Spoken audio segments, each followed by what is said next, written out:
नमस्कार. किरण वाघमोडे या आपल्या यूट्यूब चॅनलमध्ये मी तुमचं स्वागत करतो. आणि आज बऱ्याच दिवसानंतर मी गावी आलेलो आहे. कारण दवाखान्यात गेलतो पुण्याला, तिथून पुढे आता घरी आलेलो आहे. 2-4 दिवस आहे आणि पुन्हा दापोलीला जायचं आहे.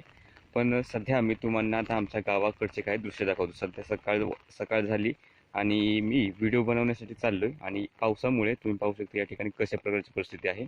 बरेच दिवस आमच्या गावालाही पाऊस नव्हता, मात्र गेल्या 2-4 दिवसापासून पावसाने थोडासा जोर पकडलाय. आमचं गाव सुद्धा पर्जन्य छायेच्या क्षेत्राच्या आसपास येतं, तरी सुद्धा थोडंसं पश्चिमेला सह्याद्रीच्या डोंगर रांगा आहेत आणि त्या ठिकाणून या भागांमध्ये आमच्या भागांना सुद्धा काही प्रमाणात पाऊस येत असतो. त्या ठिकाणी पाऊस जोर वाढला की आमच्या गावाकडे सुद्धा पावसाच्या सरी या येत असतात. आणि सध्या मी घरापासून थोडं दूर चाललोय, कारण व्हिडिओ बनवायचा आहे आपला हवामानाचा अंदाज. त्यामुळे आपल्याला शांत अशी जागा लागते, त्यासाठी शेतामध्ये आलो. या ठिकाणी आमचं शेत आहे. इकडे ते सुद्धा दाखवतो. या ठिकाणी तर त्या झाडांच्या खाली इकडे मी इथून पुढे जेव्हा घरी होतो, लॉकडाऊन होतं, तेव्हा दररोज इकडे बाहेर यायचो, पाऊस असो काय असो, आणि व्हिडिओ बनवत असतो तुमच्यासाठी, शेतकरी बांधवांसाठी. शेतामध्ये मका लावली आणि पाऊस नव्हता, त्यामुळे उशिरा हे या ठिकाणी लागण झाले आहे. नाहीतर या ठिकाणी बाजरी असते, बऱ्यापैकी मोठी होत असतात ह्या काळापर्यंत. इथे जी काही झाडे लावलेली आहेत आम्ही बांधावर, शेतीच्या बांधावर प्रत्येकाच्या झाडं असणं गरजेचं आहे.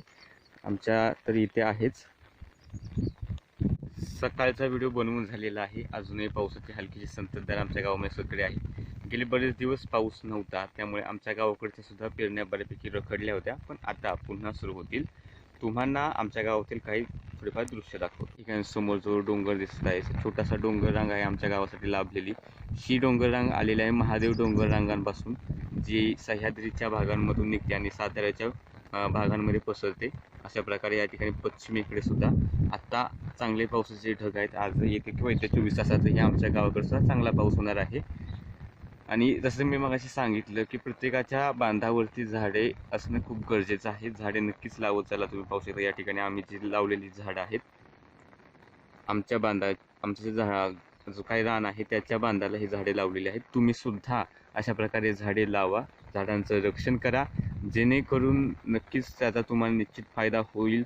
कारण हे जे हवामान बदल होत आहेत किंवा इथे काही प्रदूषण वाढत आहे, तर याच्यापासून वाचण्यासाठी आपल्याला झाडे लावणं खूप गरजेचं आहे.